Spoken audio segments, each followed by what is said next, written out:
47 seconds. According to recent research led by Dr. Gloria Mark at the University of California, Irvine, that is the average duration of time a person spends on a single screen before shifting their attention. 47 seconds. If you think you can learn a complex language or master a new skill in 47-second bursts, we need to have a serious conversation. That is a terrifying statistic to start the day with, but it explains so much about modern fatigue. Welcome back to the Fluency Lab, everyone. I'm Emma. We are here to deconstruct the mechanics of English and communication, moving beyond basic grammar into the psychology of how we actually learn and function.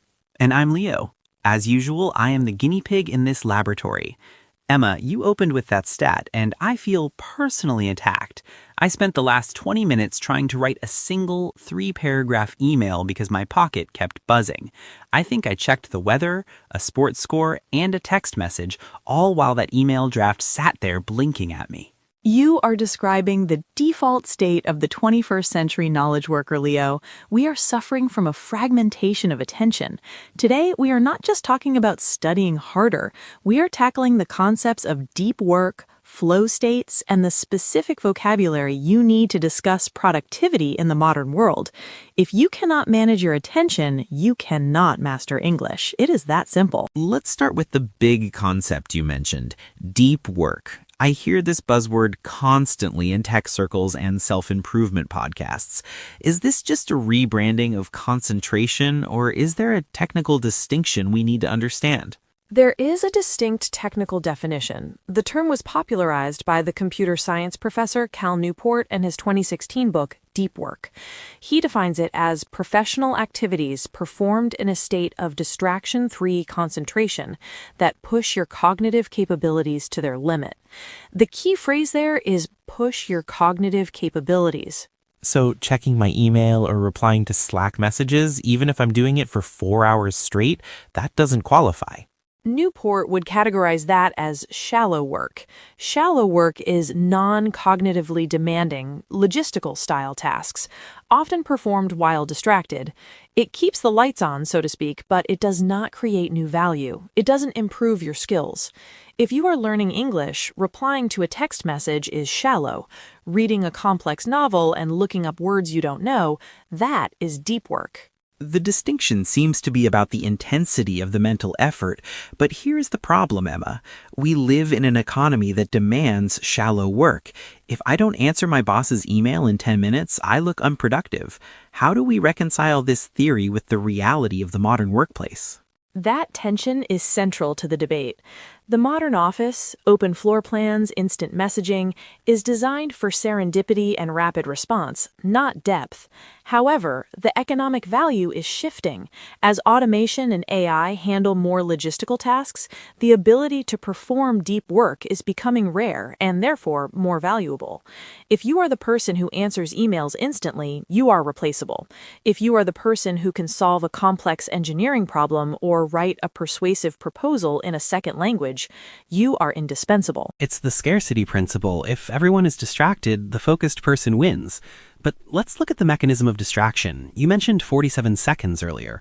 Why is it so hard to just sit down and do the work? Is our willpower broken? It is less about willpower and more about neuroscience and design. We are fighting against the attention economy. Apps and platforms use what behavioral psychologists call variable reward schedules. Think of a slot machine. You pull the lever, and you might win or you might not. That uncertainty releases dopamine. When you check your phone, you might see a boring email or you might see a like on your photo. That unpredictability keeps you hooked. So we're essentially carrying slot machines in our pockets. That explains why I check my phone even when it hasn't buzzed. I'm looking for that dopamine hit. But there's a cost to this, right? Beyond just wasting time. I've heard the term context switching used in this regard. Precisely. Context switching is the energy killer. Research from Sophie Leroy at the University of Minnesota introduced the concept of attention residue. When you switch from task A, writing your report, to task B, checking a text, and then back to task A, your attention doesn't instantly snap back. A residue of your attention remains stuck on the text message. That explains the brain fog feeling. You aren't fully present in the report because part of your brain is still processing the text. Data suggests it takes approximately 23 minutes to fully regain focus after an interruption. So if you're interrupted every 10 minutes, but it takes 23 minutes to recover, you are mathematically never functioning at your full cognitive potential during the workday. That is a depressing calculation. Mathematically, we are operating at a deficit. Let's pivot to the solution, or at least the goal state. When we do manage to lock in, we enter what people call the zone. In the Fluency Lab, we need to be precise. What is the scientific term for this? The scientific term is the flow state. This was coined by the psychologist Mihaly Csikszentmihalyi. He described it as a state where people are so involved in an activity that nothing else seems to matter. The ego falls away. Time flies. Every action, movement, and thought follows inevitably from the previous one. I've felt that when playing music, or sometimes when I'm really engaged in a conversation. But does flow just happen by magic, or can we engineer it? Because waiting for inspiration usually results in me watching YouTube videos for 2 hours.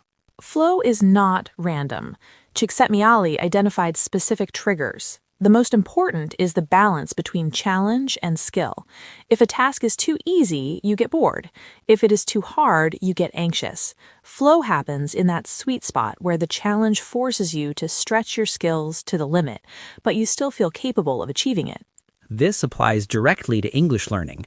If I read a children's book, I'm bored. If I try to read a medical textbook, I'm frustrated. I need to find material that is just slightly above my current level, what linguist Stephen Krashen calls I+1, or comprehensible input. That alignment between Csikszentmihalyi's flow and Krashen's input hypothesis is perfect. To reach a flow state in English, you cannot just passively listen. You need an active challenge. This brings us to the practical application. How do we structure our day to allow for this? We cannot just hope for flow, we must schedule it. This brings us to focus blocks. I've started trying this. Instead of a to-do list, I block out time on the calendar. From 9 a.m. to 10:30 a.m., I do one thing. Phone is any other room. But I'll be honest, the silence is uncomfortable at first. The discomfort is a withdrawal symptom. You are breaking the dopamine loop. For focus blocks to work, you need to ruthlessly eliminate digital noise. This involves a strategy called batching. Instead of checking email every 5 minutes, you batch it into 3 30-minute windows per day. You process everything at once, then close the tab. Batching prevents that attention residue we talked about. You deal with the logistical shallow work all at once, leaving the rest of the brain power for the deep stuff. But Emma, I want to challenge you on a cultural point. Is this deep work concept elitist? A single parent working 2 jobs or a nurse on call doesn't have the luxury of shutting off their phone for 4 hours. That is a valid and necessary critique. Deep work is, in many ways, a luxury of the knowledge class worker. A nurse cannot ignore a patient alarm. A bus driver cannot enter a flow state that ignores the traffic. However, Newport addresses this by offering different philosophies. You don't need the monastic approach of disappearing for days. You can use the rhythmic philosophy, finding just 15 to 20 minutes of deep focus every day at the same time. Even a small amount of high-intensity focus yields better results than hours of distracted attempts. So it's about optimizing whatever margin you have rather than striving for a perfect, uninterrupted monastery life. Let's bring this back to language. We promise our listeners some power vocabulary to discuss this topic. We've used a lot of it already, but let's isolate a few key terms. Let's start with attentiveness. This is the noun form. It is the action of paying close attention to something. You might say, the attentiveness required for this exam is exhausting. It is stronger than just saying focus. And we use the phrase to eliminate distractions. In English, eliminate is a strong verb. It doesn't mean to reduce or lower. It means to completely remove. It implies a zero-tolerance policy. If you put your phone in a drawer, you are reducing distraction. If you turn it off and put it in another building, you are eliminating it. Another useful idiom for the workplace is to stay on track. This means to continue a course of action without deviation. If a meeting starts wandering into irrelevant topics, you might say, let's try to stay on track so we can finish by noon. I use that one constantly, and conversely, we have short attention span. This is the diagnosis for our generation. We described it with the 47-second statistic. It's the inability to maintain focus on a singular task. Linking these together, to cure your short attention span, you must eliminate distractions so you can stay on track with your deep work. The vocabulary fits the methodology. Let's assume our listeners want to try this. They want to enter the Fluency Lab and actually experiment. We can't just leave them with theory. What is the protocol for this week? The protocol is an exercise in tolerance for boredom. I want you to use the Pomodoro technique, but with a twist. Set a timer for 25 minutes. Your goal is to study English, reading, writing, or active listening. But here's the rule. If you feel the urge to stop or check your phone or get a snack, you're not allowed to switch tasks. You can sit and stare at the wall, or you can do the work, but you cannot change the context. That is brutal. You're forcing them to confront the boredom directly, so the options are study English or do literally nothing. Exactly. Usually when work gets hard, we escape to the phone. If you remove the escape route, your brain will eventually decide that studying English is more interesting than staring at a blank wall. You will bore yourself into productivity. I'm going to try this with my email backlog. 25 minutes, me or the wall. I suspect the wall might win the first round, but I'll keep trying. Before we wrap up, I want to recap the 3 pillars we discussed so they stick. 1. Deep work. High concentration tasks performed without distraction that push your cognitive limits. 2. The flow state. The optimal experience where challenge meets skill and time disappears. And 3. Attention residue. The cognitive cost of switching tasks, which takes nearly half an hour to clear. And the enemy of all 3 is the variable reward schedule in your pocket. Listeners, we want to hear from you in the comments or on our social media, ironically enough. What is your kryptonite? What is the one distraction that always breaks your flow? Is it the news? Is it Instagram? Is it your cat walking across your keyboard? My cat is definitely a major source of attention residue. Remember, fluency isn't just about memorizing words. It's about creating the mental space to let those words take root.